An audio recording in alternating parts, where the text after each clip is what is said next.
Hello दोस्तों, this is Elon from बाप of recovery. स्वागत है आपका एक और नई वीडियो में। काफ़ी टाइम से हमने कोई भी रिकॉर्डेड या फिर कोई टॉपिक के ऊपर डिस्कशन वाला वीडियो नहीं लाया है, लेकिन आज हम ये वीडियो जो है ये हमारे जो सबसे हॉट एंड ट्रेंडिंग टॉपिक है इसके ऊपर डिस्कस करेंगे।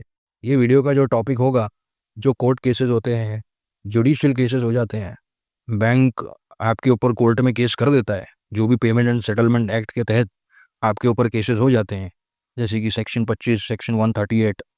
और अभी रिसेंटली कोटक बैंक ने 318 एंड 316 जो बीएनएस की धारा है उसमें भी काफ़ी समन्स इशू किए हैं कस्टमर्स को। तो ये जो वीडियो का टॉपिक होगा ये कम्प्लीटली जुडिशियल केसेस के बारे में होगा। And starting of this video में हमारे जो पेड मेंबर है उन्होंने हमारे को जो रिकॉर्डिंग भेजा था वो रिकॉर्डिंग मैं पहले अटैच करता हूँ। आप पहले रिकॉर्डिंग सुन लीजिए, 5-6 मिनट का रिकॉर्डिंग है। हमारे पेड मेंबर को जो ये कॉल आया है ये डायरेक्टली एक लोकल पुलिस स्टेशन से कॉल आया है, और जेन्युइन और रियल पुलिस का कॉल आया है भैया, कोई फर्जी नकली पुलिस का कॉल नहीं आया है। जो पुलिस वालों ने कॉल किया है हमारे पेड मेंबर को, it is regarding the arrest warrant which has been executed and issued to the police station from Calcutta high court. ठीक है, तो ये वीडियो बहुत ज़्यादा इंपॉर्टेंट है आपके लिए, और खास करके उन लोगों के लिए जो लीगल से बहुत ज़्यादा डरते और घबराते हैं, एंड जो नए नए अभी इनोसेंट बोरोवर हैं जिन्होंने अभी नया नया डिफ़ॉल्ट किया है, उनके लिए ये वीडियो बहुत ज़्यादा इंपॉर्टेंट है। आपका सीरियसनेस बहुत ज़्यादा होना चाहिए टॉपिक को लेकर। अगर आप सीरियस नहीं हो तो ऐसी कुछ स्थिति आपके साथ भी हो सकती है, ऐसी कंडीशन आपके साथ भी हो सकती है। तो मैं सबसे पहले ऑडियो अटैच करता हूँ, आप पहले ऑडियो सुन लीजिए। उसके बाद में जो हमने कस्टमर को एंड सोल्यूशन क्या दिया है इस डिस्कशन के ऊपर एंड इस कॉन्सिक्वेंसेस के ऊपर, एंड सोल्यूशन जो हमने दिया है वो मैं आपको एंड ऑफ द वीडियो पूरा समझाता हूँ। और हमारी तरफ से कस्टमर्स को क्या मैसेज रहेगा लीगल केसेस जो भी होते हैं उसके रिलेटेड, वो मैसेज भी हम आपको देना चाहेंगे वीडियो में। सबसे पहले आप ऑडियो सुन लीजिए, एंड में मैं आपको अपना फीडबैक देता हूँ। Hello hello. हेलो हाँ बोलो जी। बोलो उपेंद्र बोलो। भाई हम्म। પોલીસ સ્ટેશનથી પરમાર બોલું। बोलो ना। હવે તમારો એક પૈસાનો સેટલમેન્ટનો એક કેસ ચાલે છે બરોબર। બસ એનું એક વોરંટ આવ્યું છે તમારું। કયું સેટલમેન્ટ? ખબર ના એ પડી। તમને ખબર છે તમે કોઈ ઓલું પૈસાથી કોઈ લોન બોનથી લીધું હોય એનું કોઈ? મારે તો લોન ઘણી બધી જગ્યાએથી લીધેલી છે। હા તો બસ એનું છે હા બરોબર। પણ કઈ કંપનીનું છે એ કહો ને, કઈ કંપનીનું? કહી દઉં તમને। આ પુણે વાળા ફાઇનાન્સ નું ચાલે છે? પૂનાવાલા ફાઇનાન્સ તો ચાલે છે, એના સિવાય બી ઘણું છે। હા તો બસ આ પુના વાળા ફાઇનાન્સ નું છે। હા તો શું છે એનું પૂનાવાલા ફાઇનાન્સનું? પકડ વોરંટ છે તમારું। કયું વોરંટ? પકડ warrant arrest arrest arrest warrant. Warrant? શેના કારણે? આ પૈસાનું સેટલમેન્ટ નહીં થયું એટલે તમારે પૈસા નહીં ભર્યા એટલે। હા તો પણ કયો કેસ? મારી જોડે તો કોઈ કાગળ નથી, કયો કેસ કરે છે? કે કાગળ અમારી જોડે તમે પોલીસ સ્ટેશન આવો ને એટલે તમને બતાવી દઈએ કાગળ। આણંદ પોલીસ સ્ટેશન ની વાત છોડો, મારી જોડે કોઈ સમન તો હોવો જોઈએ ને। હા સમન્સ આવ્યું જ નહીં, વોરંટ આવ્યું ડાયરેક્ટ। ઓહો, એવું કેવું વોરંટ છે ભાઈ? હા તો તમારે કોર્ટમાં કહેવાનું ને કે તમે ડાયરેક્ટ વોરંટ કાઢ્યું। ના, હું એમ કઉ છું કે હા કોર્ટના સમન વગર, તમને કોર્ટના ઓર્ડર વગર તમને ક્યાંથી મને સમન ના મળે તો ક્યાંથી ઓર્ડર આવે? અરે ભાઈ આવ્યું છે ને, પકડ વોરંટ આવ્યું તમારું, સમન્સ નહીં આવ્યું હા હા બરોબર। એ તમારે રજૂઆત કોર્ટને મેજિસ્ટર ને કરવાની હો। હા તો જો મારી વાત સાંભળો, બરોબર બોલો। તમે તમે ભલે તમે ગમે તે વોરંટ ની વાત કરતા હોય, મારી બરોબર જોડે કોઈ કોર્ટ નું સમન નથી તો મારે બરોબર જો કોઈ લેવા દેવા નથી। બરોબર એટલે તમારે આવવાનું પોલીસ સ્ટેશન? ના ભાઈ ના, મારી જોડે કોર્ટ નું સમન ના હોય તો લો અમારા સાહેબ ના હાલો વાત કરો તમારે ના આવે એટલે। હા લો ને।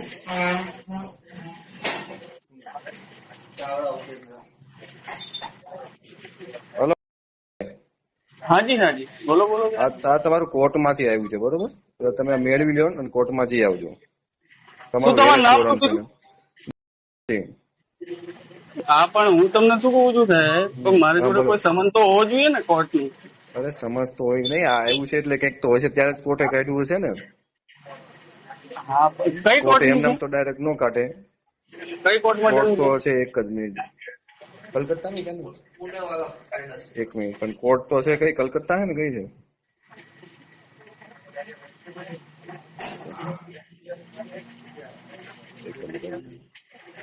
કલકત્તા કોર્ટ નું છે ભાઈ.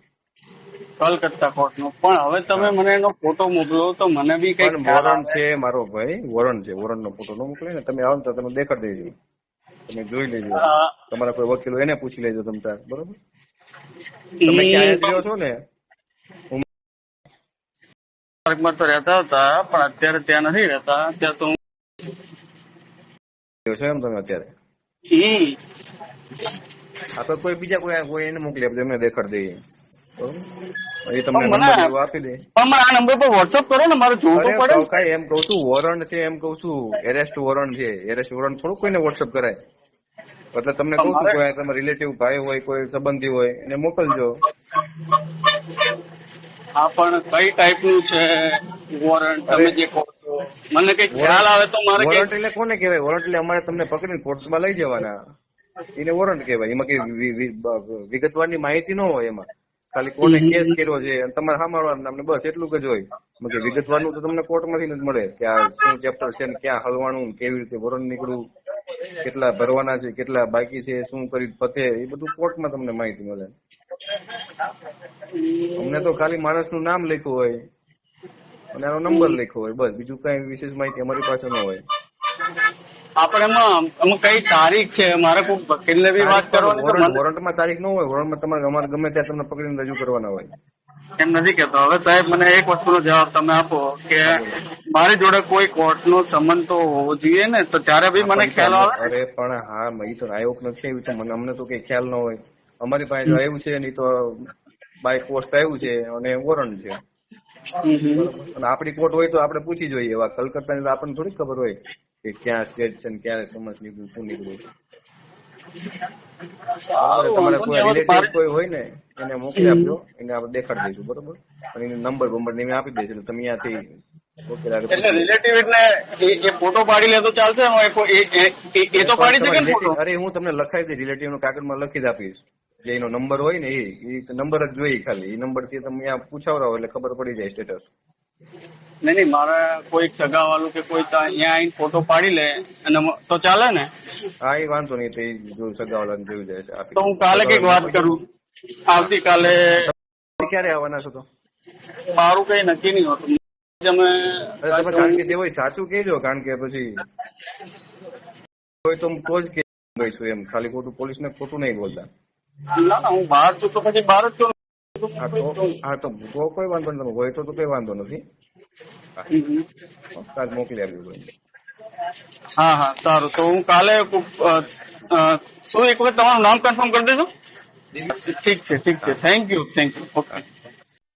दोस्तों, जैसे अभी आपने ये रिकॉर्डिंग सुनी है, ये रिकॉर्डिंग में यही बात हो रही थी कि जो पुलिस पर्सनल है, पुलिस ऑफिशियल है, वो हमारे पेड मेंबर को ये इन्फॉर्म कर रहे थे कि केलकाटा कोर्ट से आपके नाम पे अरेस्ट वारंट हमको रिसीव हुआ है।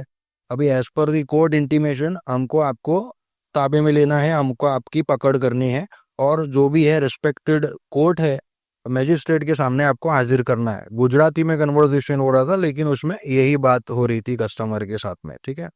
अभी यहाँ पे जो अरेस्ट वारंट इश्यू हुआ है ना दोस्तों, इसके रिलेटेड मैं आपको जानकारी दे देता हूँ और कस्टमर से क्या गलती हुई है, आपको क्या गलती नहीं करनी है, इसकी भी मैं आपको जानकारी दे देता हूँ, ठीक है। जैसे कि आप स्क्रीन पे चेक कर रहे हैं, ये कस्टमर का और हमारा जो चैट कन्वर्सेशन हुआ है वो मैं आपको शो कर रहा हूँ। और हमने कस्टमर को कैसे मात्र 2 से 3-4 दिन में कैसे हमने कस्टमर को इसका घर बैठे बैठे, गुजरात बैठे बैठे हमने कस्टमर को जो है इसका सोल्यूशन दिया है, भले से कस्टमर का केस केलकाटा की कोर्ट में चल रहा था, ठीक है। अभी जैसे आप यहाँ पे देख सकते हो, कस्टमर ने हमारे को पहला जो मैसेज किया है नीड हेल्प, उसके बाद में हमारा जो ऑटोमेटेड रिप्लाई जाता है, हमारी वेबसाइट है bapofrecovery.com, इसमें आप जाके रजिस्टर कर सकते हो पेड मेंबरशिप में, ठीक है। अभी यहाँ पे कस्टमर ने रजिस्टर करा, हमारा जो मेंबरशिप है 999, इसमें रजिस्टर करके कस्टमर ने हमको स्क्रीनशॉट भेजा, ओके। अभी कस्टमर का हमने जो भी रजिस्ट्रेशन किया एंड उसके बाद में कस्टमर ने हमारे को डिटेल भेजा कि ऐसा ऐसा हमको कॉल रिसीव हुआ है, please share below call and 6 minute 21 second का इन्होंने ये कॉल भेजा है। ये यही कॉल है जो अभी हमने आपको अटैच करके सुना है, ये पुलिस वालों का कॉल है, ठीक है। तो इसके नीचे कस्टमर ने हमको भेजा है कि ये मेट्रोपोलियन मजिस्ट्रेट कोर्ट कैलकाटा का स्क्रीनशॉट भेजा है कि ऐसे ऐसे केस रजिस्टर्ड हुआ है and I am in worry. And फिर हमने कंफर्म किया, अपनी तरफ से भी मैंने चेक किया ई कोर्ट सर्विस ऐप में, मैंने जाके इनका जो CNR नंबर है, केस का जो स्टेटस है वो हमने चेक किया, तो केस तो बिल्कुल जेन्युइन हुआ है इनके ऊपर सेक्शन 25 का। और मैंने फिर इनसे कंफर्म किया कि did you appear in the first hearing, तो कस्टमर ने बोला नो। ठीक है, अभी आपको यहाँ पे थोड़ा दिमाग लगाना है और ध्यान से समझना है, ठीक है, क्योंकि ऐसी कंडीशन आपके साथ भी हो सकती है। ओके, तो समझ के लेना जरा। अभी यहाँ पे कस्टमर का रिप्लाई देखिए, no I have taken the support of one of the YouTuber, they gave me a draft, same I sent it in May 2025। ठीक है, I am sending you that mail and attachment for your reference. अभी customer ने किसी YouTuber से जो है ना भैया सर्विस ली होगी, ठीक है, कोई यूट्यूबर से कस्टमर ने सर्विस ली होगी, और जो यूट्यूबर है उसने कस्टमर को कैसा गाइड किया है कि उनको ये जो है ना ये एक दो ड्राफ्ट बना के दे दिया है, ठीक है। और ये ड्राफ्ट में भी बस 3 4 5 6 10 15 ऐसे पॉइंट डाल के दे दिए हैं कि मेरा ये कंडीशन है, मुझे टाइम एक्सटेंशन चाहिए, मैं कोर्ट के बुलाने पे भी नहीं आ सकता, ऐसा जो है XYZ उनको लिख के दे दिया है, which is completely unethical and pathetic. ऐसा नहीं होता है दोस्त, ठीक है। मैं आपको बता देता हूँ, कोर्ट ने अगर आपको समन भेजा है ना भैया, आप किसी के भी फोन से बहुत बड़े माइके ला लोगे ना, आपको जाना ही है कोर्ट में। आप कोर्ट के समन को इग्नोर नहीं कर सकते, समन इग्नोर करोगे लेने के देने पड़ जाएंगे भैया, ठीक है। आप मैजिस्ट्रेट और कोर्ट से पंगा नहीं ले सकते। ओके, इसमें ना भैया मैं आपको थोड़ा सा और डीपली बता देता हूँ। जब आपको कोर्ट का समय आता है ना, जब आपको कोर्ट का समन आता है तो इसके कुछ 4 स्टेप्स होते हैं। ओके, अगर आप हल्के में ले रहे हो तो कोर्ट को, सबसे पहला होता है समन। समन का मतलब ये होता है कोर्ट आपको बुला रहा है, आप आ जाओ। ओके, अभी आप समन को इग्नोर करोगे तो कोर्ट क्या करेगा, जो ये कस्टमर के केस में हुआ, वारंट कर देगा इश्यू, बरोबर। अभी वारंट भी दो प्रकार के होते हैं, नॉन बेलेबल और बेलेबल, ठीक है। गलती से नॉन बेलेबल हो गया तो और वाट लग जाएगी, ठीक है दोस्त। अभी दूसरा जो है स्टेप एक्शन होता है कोर्ट की तरफ से, अगर आप समन इग्नोर कर रहे हो देन वारंट इश्यू हो जाता है। वारंट का मतलब ये कोर्ट ये बोलता है, ठीक है भैया तू नहीं आ रहा है तो हम तेरे को पकड़ के लेके आएंगे। ओके, बाय चांस आप वारंट इश्यू होने के बाद में पुलिस के हाथ नहीं लगते, तो जो तीसरा एक्शन लेता है ना कोर्ट, वो क्या होता है, वो अटैचमेंट होता है। आपकी जो भी सिक्योरिटीज है, डिपॉजिट है, FD है, जो भी आपके अकाउंट है, एसेट है, ये सब जो है ना कोर्ट अटैच कर सकता है, ठीक है जी। अगर आपके पास कोई भी एसेट नहीं है, अटैचमेंट अगर नहीं होता है, तो जो चौथा स्टेप लेता है कोर्ट, वो होता है प्रोक्लेमिनेशन। प्रोक्लेम ऑफेंडर आपको घोषित कर दिया जाता है। प्रोक्लेमिनेशन में ये होता है कि आपके गांव, बस्ती, सिटी, स्टेट, मोहल्ला, हर जगह कोर्ट अनाउंस कर देगा और घोषित कर देगा कि भाई साहब ये जो है ना ये भगोड़ा है, समझ रहे हो। तो ऐसे सब जंजाल में आपको नहीं पढ़ना है, और कैसे नहीं पढ़ना है और पढ़ने का रीजन मैं आपको बताता हूँ आगे चलते। अभी यहाँ पे कस्टमर ने हमको भेजा कि सर ऐसे ऐसे जो है हमारे को दो ड्राफ्ट भेजा है, जो यूट्यूबर से हमने सर्विस लिया था, उन्होंने हमको 2 ड्राफ्ट बना के दिया, बोला ये बैंक को डाल दो ईमेल पे और कोर्ट की भी ईमेल ID निकाल के डाल दो आप। ओके, अभी इसके बाद में कस्टमर हमको बोल रहे हैं प्लीज कॉल मी, तो मैंने उस पर रिप्लाई दिया this is bullshit, which YouTuber it was. तो कस्टमर ने यूट्यूबर का नाम डाला, हमें नहीं पता कौन यूट्यूबर है। देन मैंने इसके बारे में ज़्यादा डीपली बात भी नहीं की कौन यूट्यूबर है। उसके बाद में मैंने डायरेक्टली कस्टमर से पूछा how much they charge you for this. तो कस्टमर ने मुझे रिप्लाई किया कि 6,600 रुपया जो है यूट्यूबर ने मेरे से लिया, and they have told me that I have many loans and I am in a loan trap, they promise me to support till all settlement done. ठीक है, अब ये यूट्यूबर ने 6,500 रुपये ले लिया कस्टमर से, और कोर्ट के समन का जो है ऐसा ड्राफ्ट बना के दे दिया, और सेटलमेंट के एंड तक उनको हेल्प करेंगे ऐसा कमिटमेंट दे दिया। ओके, भी कस्टमर यहाँ पे बोल रहे हैं now I don't want to continue with them. Okay, now I don't want to continue with them, please help me.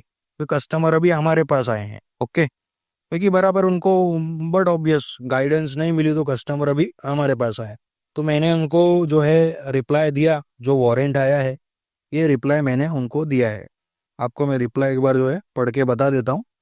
ER warrant has been executed under your name. That refers to non-bailable warrant. Also bailable warrant. This YouTuber has made it all worse for you. ये मैंने reply किया है customer को, ठीक है। Our advocate in Calcutta court named Shehzad will appear on your behalf to the law of court, and maybe there will be a chances that we need to go for a anticipatory bail as warrant has already issued due to someone ignorance। समझ रहे हो मेरी बात को? क्योंकि customer ने जहां से सर्विस लिया जो यूट्यूबर से, उन्होंने इनका समन इग्नोर करवा दिया, क्योंकि गाइडेंस यहाँ पे गलत दिया गया है। समझो जरा अपना दिमाग लगा के, ठीक है। गाइडेंस है ना, कस्टमर को गलत दिया गया है कि आप ये ड्राफ्ट बनाओ और ईमेल पे डाल दो और बस छुट्टा होके बैठ जाओ, पैर पाँव पे पाँव रख के घर पे, कोई समस्या नहीं होने वाली आपके साथ, ठीक है। आ गया ना भैया, पुलिस का कॉल आ गया ना, अरेस्ट वारंट एग्जीक्यूट हो गया ना, टाइम पे अगर नहीं आते तो अभी जाना पड़ता, पीसी में जाना पड़ता, पुलिस कस्टडी में। अभी दूसरा देखो, यहाँ पे कस्टमर ने बोला I don't know about this laws, can you please call me, ठीक है। कस्टमर को जानकारी नहीं है, ठीक है। अभी यहाँ पे मैंने रिप्लाई किया है, I have ask Sohan ji to call you, kindly cooperate, we need to schedule everything for you. अभी मैंने यहाँ पे ये कस्टमर को रिप्लाई दिया है, ओके। कस्टमर ने बोला ठीक है, मैं आपके कॉल का वेट करता हूँ। अभी यहाँ पे दोस्तों उसके बाद में हमने कस्टमर से बात करी है कॉल पे। उसके बाद में हमारे जो एडवोकेट है कैलकाटा में, उन्होंने भी कस्टमर से बात करी है, ठीक है। उसके बाद में मैंने कस्टमर को, हमने ये अपनी तरफ से मैसेज किया है कि your judicial case has been assigned to our advocate who will now file an anticipatory bail petition in the same court where the case has been e-filed by Poonawalla. Please let me know if you need any assistance with this process. ये मैंने reply किया customer को। उसके बाद में customer ने हमको reply दिया, already discuss with your advocate and he explain to me everything for hearing, I will tell you in case for any other assistant required, thank you. अभी उसके बाद में कस्टमर को 1-2 दिन में ही गुजरात में बैठे बैठे कैलकाटा कोर्ट से हमने कस्टमर को जो है, यहाँ पे जैसे कि आप देख सकते हैं, हमने कस्टमर को एंटीसिपेटरी बेल अप्रूव करवा के दे दिया, ठीक है। ये है एंटीसिपेटरी बेल, ये कस्टमर को जो है एंटीसिपेटरी बेल मिल गया है। डायरेक्टली हमारे वकील साहब ने कैलकाटा से कस्टमर को फोटो भेज दिया है, जी आपका बेल हो गया है। और यही जो बेल है ये डायरेक्टली आपके जो लोकल पुलिस स्टेशन है जिनको अरेस्ट वारंट गया था, उनको भी ये बेल ग्रांटेड का जो है वाया पोस्ट मिल जाएगा पुलिस स्टेशन को, ओके। कस्टमर ने हमारे को मैसेज किया, sir finally I got bail as per below, and उसके बाद में कस्टमर के कुछ क्वेरीज थे, but status still shows ER warrant as per the below. तो ई कोर्ट सर्विसेज वगैरह में ना ऑनलाइन अपडेट नहीं होता है, कभी कभी हो जाता है इंटरिम ऑर्डर्स में अपडेट, कभी कभी नहीं होता है। तो उसमें हमने कस्टमर को रिप्लाई दिया है, the bell granted does not always appear under interim order, it was obtained purely as a precautionary measure for your protection. This will be helpful in case the local police unexpectedly comes to your residence, as the anticipatory bail will safeguard you from arrest. ये हमने customer को revert किया है। Customer ने thank you for the explanation, ठीक है। तो कुछ ऐसे प्रोसेस होते हैं, ऐसे प्रोसीडिंग्स होती है अगर आपके ऊपर कोर्ट केस होता है या आपके ऊपर अरेस्ट वारंट होता है, ठीक है। इसीलिए हमारा आपको मैसेज ये है ना कि आप कौन से यूट्यूबर से क्या सर्विस ले रहे हो, ये आप थोड़ा समझ लो दोस्त। क्योंकि आप यूट्यूबर को तो पैसा दे रहे हो, या कोई और कंपनी हो, सेटलमेंट कंपनी हो, व्हाटएवर, आप पैसा दे रहे हो सर्विस का, प्रीमियम सर्विस का पैसा दे रहे हो, राइट। लेकिन इन फ्यूचर अगर आपको कोई गलत गाइडेंस मिलती है तो उसका सर्कमस्टेंसेस और जो भुगतान है ना वो आपको झेलना पड़ेगा, यूट्यूबर आके नहीं झेलेगा। अगर टाइम रहते कस्टमर हमारे पास नहीं आते बाप ऑफ रिकवरी के पास, तो इनका अरेस्ट हो जाता, लोकल पुलिस इनको उठा के ले जाती, ठीक है, और इनका अच्छा खासा पैसा भी लग जाता वहाँ पे। समझ रहे हो मेरी बात को? अभी यहाँ पे हमने ना घर बैठे बैठे कस्टमर का बहुत ही अफोर्डेबल प्राइस में घर बैठे बैठे हमने पूरा इनका जो है बेल वगैरह करवा दिया है, ऑल डन करवा दिया है। और कस्टमर को जो है 3 से 4 महीने का एक्सटेंशन टाइम भी मिल गया है, 2026 तक का टाइम भी मिल गया है कस्टमर को, एक्सटेंशन टाइम। अभी जो एक्सटेंशन टाइम मिला है कोर्ट से, इसमें कस्टमर पैसे वगैरह का अरेंजमेंट करके बैंक से बात करके सेटलमेंट करा लेगा, खत्म, केस विड्रॉल, आप बच गए। ठीक है, मॉरल ऑफ द स्टोरी ये है ना दोस्तों, आप समझो बात को, किसी पे भी आंख बंद करके यकीन मत करो, क्योंकि जो भी आएगा ना कल को वो आपके आंख पे आएगा, आपके ऊपर आएगा, आपके नाम पे आएगा, कोई और आपको बचाने नहीं आएगा जब आपकी ऐसी कुछ हालत होने लगेगी। तो किसी से भी सर्विस लेते हो, ऐसे व्यक्ति से सर्विस लो जिसके पास डाइवर्सिफाई एक्सपीरियंस है, जिसको हर एक चीज का एक्सपर्टीज है। ठीक है, रिकवरी एजेंट, बैंकर के मजे लेना, कॉमेडी करना, बजाना, ये सब तो चलता ही रहता है, लेकिन एक्चुअल में जब जुडिशियल केस में जाता है ना मैटर, जब अच्छे अच्छे के पांव ढीले पड़ जाते हैं दोस्त, समझ रहे हो मेरी बात को। तो ये सारी चीजें, ये सारे मैटर सीरियसली आपको डील करना है और राइट पर्सन से ही आपको डील करना है। ऐसा किसी के भी भरोसे मत बैठे रहो, डिपेंडेंट मत रहो, आपकी वाट लग जाएगी। ठीक है, और ये मैसेज सिर्फ और सिर्फ कस्टमर के लिए है। ठीक है भैया, हम किसी को ऑफेंस या डिफेम नहीं करना चाहते, हमारा किसी से कोई और लेना देना नहीं है। जो भी हमारे कॉम्पिटिटर या मार्केट में सेम सर्विस प्रोवाइड कर रहे हैं, ये मैसेज सिर्फ और सिर्फ प्योरली मेंट फॉर कस्टमर्स, कि आप लोग ध्यान रखिए ऐसा भी हो सकता है। तो किसी पे अगर डिपेंडेंट हो तो ध्यान रखना, कहीं ऐसे ना फंस जाओ भैया। ठीक है, बाकी यदि आपको वीडियो पसंद आया तो चैनल को लाइक करिए, ज़्यादा से ज़्यादा शेयर करिए, सब्सक्राइब करिए। एंड यदि आप भी लोन के जंजाल में फंसे हो, सेटलमेंट से रिलेटेड, कोई लीगल लिटिगेशन, नोटिस रिप्लाई से रिलेटेड कोई भी आपको हेल्प चाहिए, आप हमारी वेबसाइट पे जा सकते हैं bapofrecovery.com, या तो आप हमारे व्हाट्सएप नंबर में मैसेज कर सकते हैं 7718970312। आप हमें मैसेज कर सकते हैं, हमारे पेड मेंबरशिप में हमारे साथ रजिस्टर हो सकते हैं, हम आपकी पूरी सहायता करेंगे। धन्यवाद दोस्तों।